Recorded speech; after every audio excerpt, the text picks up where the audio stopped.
Hello and welcome to my channel. My name is Jana and you're watching Curves on the Road. Today I'll show you some animals. Surprise, right? Like I haven't done that before. We are going to see some zoological, it's like a zoo, but some of the animals can roam freely, so it's really difficult to say if it is like actual zoo. The entrance is free here and we'll roam around and we'll definitely see some fauna of Brazil. Let's go! The official name is Bosque de Jacutibás and it's located in Campinas in the state of São Paulo. They don't say this place is a zoo, but it has very many characteristics in common with classic zoo. The first and foremost, the animals. Most of the animals are kept in cages. Some of the cages are of a questionable size for the size or requirements of the animal, but I guess that's a problem of a lot of these sanctuaries slash zoos because there's simply not enough funds to provide the animals what they would need. Ararinha. That's you, Periquito Rey, and Sabia Kika, or Chicha. Sika. Sika. Okay. Hi, hola, hola amigo, hola. Oi, he says oi, wow, oh my god, oi.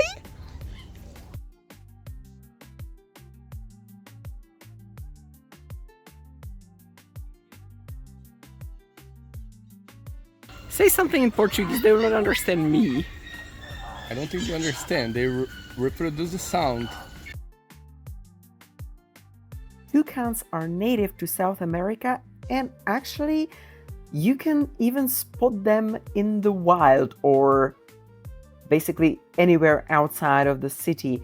I once saw one flying over the highway, and how I know it was a toucan, I believe nobody can overlook that huge yellow beak. And when it flies, it really looks like if the bird was carrying something long and heavy. They are magnificent creatures. Oh, look at him. Do you think you're happy here? Oh, I don't think so. I don't think I've ever been this close to an ostrich. I guess ostrich can't jump very high because the fence wasn't of the highest. When I was recording these owls, I couldn't shake a feeling that somebody was watching me.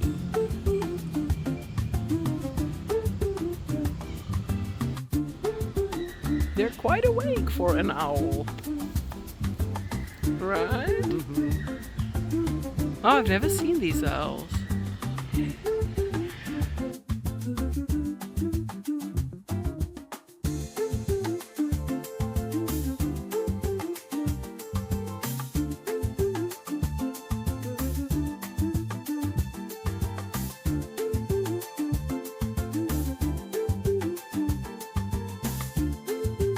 Some monkeys are just roaming free. This one's not in a cage, but it's living here. We were here a week ago and it was still in the same spot.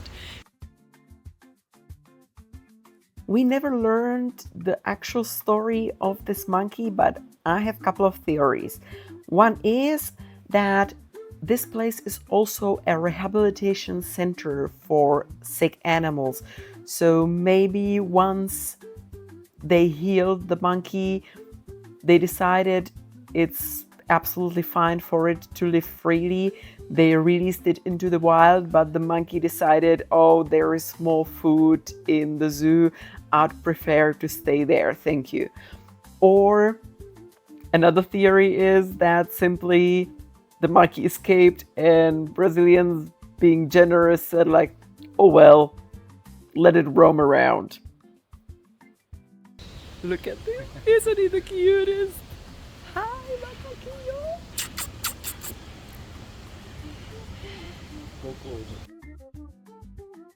The less fortunate monkeys were either in cages or they had quite a huge habitat. I would say the monkeys had one of the prettiest and nicest habitats that didn't feel like a cage. It was a huge place that had like an island in the middle, and then it was surrounded by water. So the monkeys apparently couldn't swim, which I'm surprised because when we were in Thailand, the monkeys had zero problem swimming around the boat and come for the food. So I guess these monkeys didn't figure out how to swim because the barrier of water kept them on the island.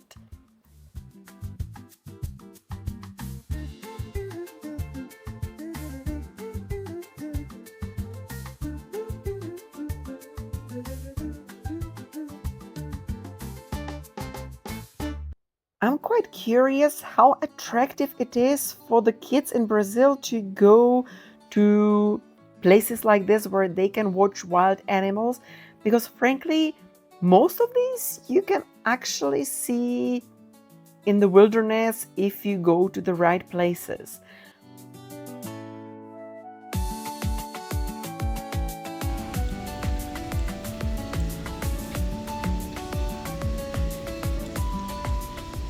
The monkeys shared their habitat with these very fancy looking ducks that looked like they just left the hairdresser. She fancy. Both, like it's a fancy couple. It's a fashion couple.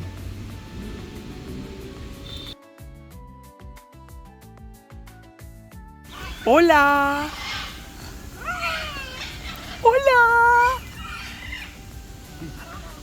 Arara! He says arara! Arara! Arara! Arara! Oh my god, they speak! Arara! Arara! Arara! Hola! Arara!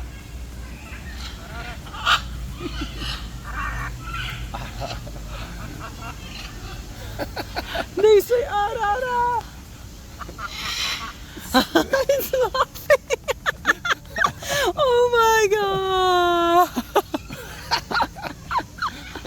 Hi! Hola! Arara! Arara!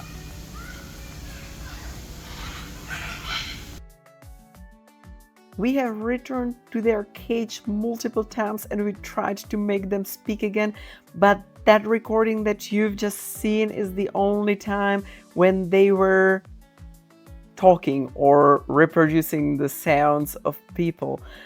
I think they must have learned just from the people around because it was so cute that they say arara and ha ha ha. I guess people must have been laughing around the cage. It looks like they are interested in people because when you come, they usually go to the edge of the cage and observe you. So I guess we're as interesting for them as they are for us.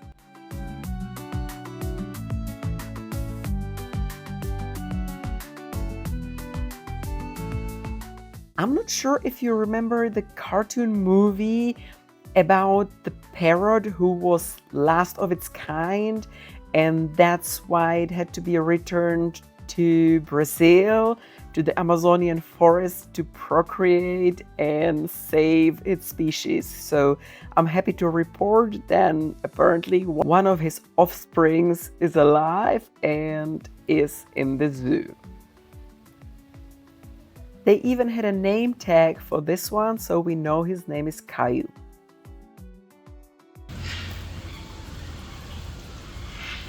Am I weird that whenever I see a wild boar, I'm thinking, yeah, it's Pumbaa, where's Timon? Unfortunately, they had no meerkats here.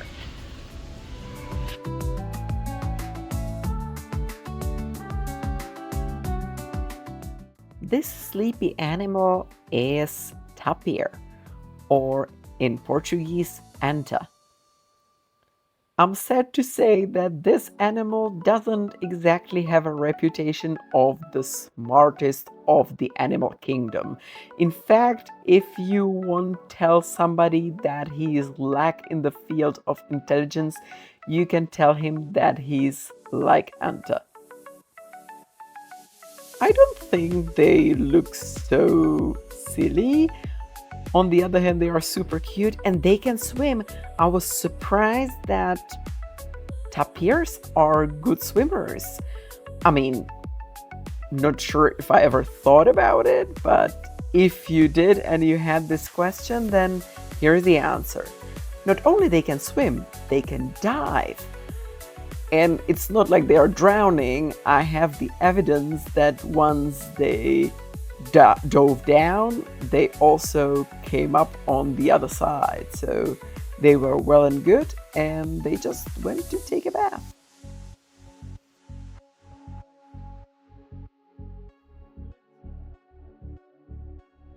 I have a question for parents. When you take your little ones to the zoo, how many times did you have to have the bees and the birds talk with your little ones because they saw something in the zoo they didn't understand? Oh yeah, there are two banshees. Only one.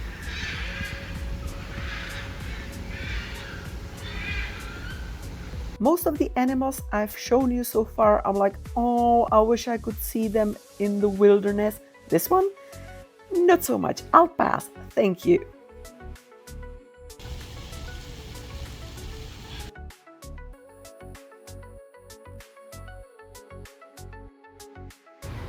There's a hippo. Do you guys know how long a hippo can stay underwater? Because we would like to see its face, but he's been underwater. It's already like 5 minutes at least. Let's find out. I'm up. Yes, come up. That's a good boy. That's a good boy. For Brazilians, this is definitely the most exotic animal in the park.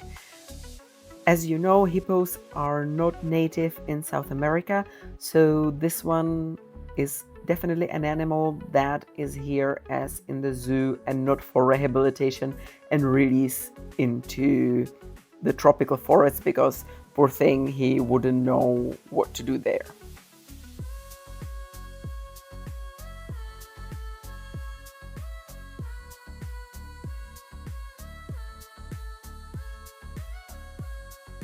We also got a glimpse of ant-eating anteater.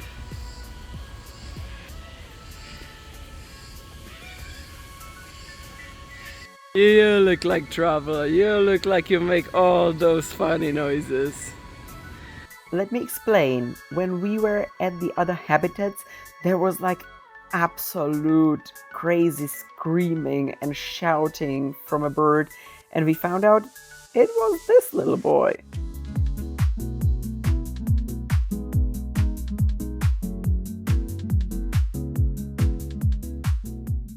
In my opinion, the best time to come is before sunset, because that's when the animals are chilled, because it's already cooler and lots of them come out only at that time.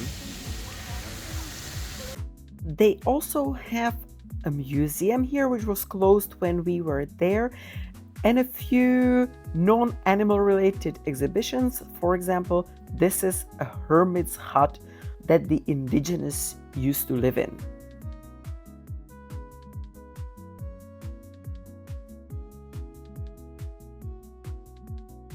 Some of the animals run freely around here. It's funny, like Brazilians, I love them, but they are not very innovative when it comes to names of animals. There's an animal called coachi, which I have a lot of footage from Argentina, and they call the other animal cochia. It looks more like capybara, to be honest, and like, yeah, those roam freely here, and those little monkeys, the miku, they also run here. Not sure how much you're not allowed to sneak a little banana to them. I think I'll try. For now, we're just needing some refreshment. It's perfect here for a hot day. It was 35 degrees outside today, but here it's all in shade. The walk is quite comfortable. It's a little bit downhill, uphill, but nothing even a small kid wouldn't be able to do. So it's perfect here. The only thing that shocks me totally is that it's free to enter. They need to make it paid. I'm sorry. At least the part with the animals, because the animals need to eat, somebody needs to take care of them, and they definitely need bigger habitats, especially the toucans. The first time we went to the park, we thought, oh, it was a false advertising. There is no such animal in the park. It took us really quite a while before the cochillas started showing up. But then they were almost everywhere. They are really roaming the whole park. As I mentioned before, the best time is right before closing. Maybe it's similarly good right after opening, but simply when the big crowds of screaming kids go home and the park calms down, these animals feel it's their time to go look for food and just chill around, not being disturbed. I have done my research and found out that banana should be completely harmless to the cochillas and that in the nature they eat berries and fruits. So I decided to bring them a little piece of banana. Unlike those ungrateful capybaras who refused to eat anything I brought them, cochillas were hesitant at first, but then, they ate the banana and they were happy. Say hi! Cochilla! Cochillas everywhere, aren't they cute? Do they look more like capybara or more like a rat? Because, the resemblance to a rat is there. Isn't there, cochilla? Oh, they're so cute! And I almost forgot that they have the black jaguar here. Look at him. Okay, it's maybe not the biggest jaguar, but at least it's his cousin. St. Francis of Assisi and a wolf. So that's it. That's the whole video. I hope you enjoyed it. If you did, why don't you give me an animal thumb up? And you can subscribe to my channel. I upload every Sunday. Thank you very much for watching. Have a wonderful rest of the day. And bye!